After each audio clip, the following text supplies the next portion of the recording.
Today we're diving into something extremely special, and that's seed libraries. Hey there, plant lovers, and welcome back to City Steading Plant Life. I'm Derica, and today I'm going to share with you my latest obsession, and that's seed libraries.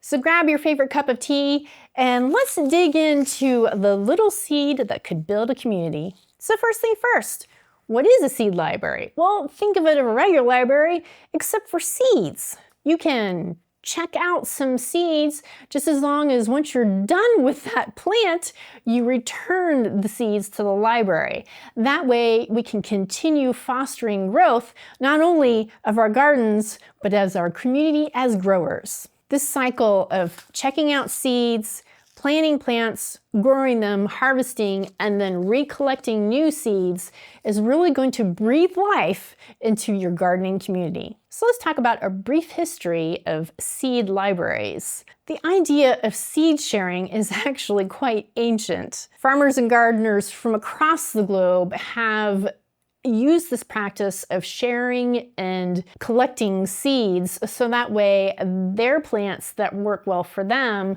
can be introduced in other areas and they can exchange those for new plants to their garden. But the modern seed library concept didn't take off until the early 2000s. One of the first community-based seed libraries popped up in Berkeley, California in 2000. From there, the idea took off like dandelions in the wind. Now, there are hundreds, even thousands of seed libraries across the globe, as unique as each person's garden. So how do seed gardens work? First of all, there's normally a card catalog or some sort of section in the library that has little envelopes like these. My particular library had them categorized into different things like vegetables, fruits, flowers, bushes, trees.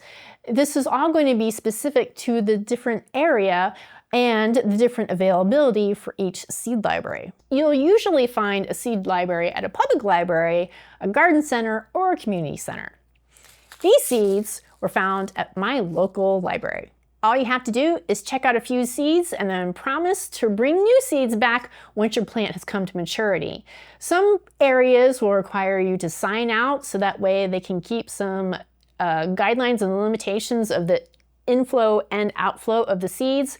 Other areas use the honor system. So once you get your seeds home, plant them in an appropriate environment, let them grow, and then save those seeds and return them to the seed library for the next season of growers to enjoy the fruits of your labor. And don't worry, even if your first attempt at seed saving isn't 100% successful, most seed libraries are encouraging new growers to join in the community. So ask around, see if you can make contact with some of the suppliers of seeds at your library, and they will be able to give you better tips for next year's harvest. But seed libraries do so much more than save seeds. They help communities grow. They are introducing heirloom and area-specific seeds as each generation of plant mutates ever so slightly. So the seeds that may have been purchased at the store, once they have been replicated in your local community, they may be a stronger and more suitable seed for your particular area. This also promotes the idea of self-reliance and localization, as well as biodiversity and education. Having all this resource in one place is really helpful for beginner, intermediate, and advanced gardeners alike. And in a world where our food sources become more and more uniform, this biodiversity is really helpful in exploring new horizons in food. Every seed holds a story, and seed libraries ensure that that story is retold. Finding a seed library may be easier than you think. Simply do some Google Foo and find out seed library in my area or seed library near me. You may find one closer than you ever imagined. Some communities host seed swaps and seed saving workshops. There may be also a local give a plant, take a plant stations near you. I know we've had one near us, and it started brand new this year and is exploding. I am so grateful to see that this thriving community is so willing to share their seeds, their plants, and their experience with each other.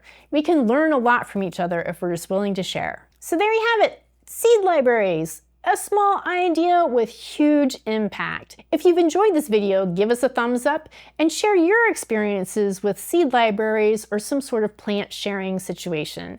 Thank you so much for watching the City Steading Plant Life, and I'll see you next time.